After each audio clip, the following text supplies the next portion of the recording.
Toto? Z. A toto písmenko jaké? Po. Po tu bližšie, ku mne.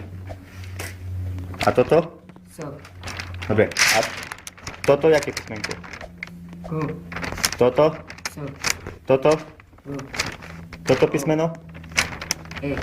A všetko, jak sa povie? Całe prečítaj. Celé prečítaj. Do i po. So. Disko. Disco. Nízko. Dobre. A on, pod tu. To netráp. Nie, on, ty pod tu.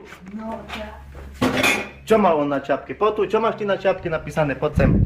Čo? No, on čo má na čapke? Čítaj, David. Zidane. Daj tú čapku. Nie Zidane, David.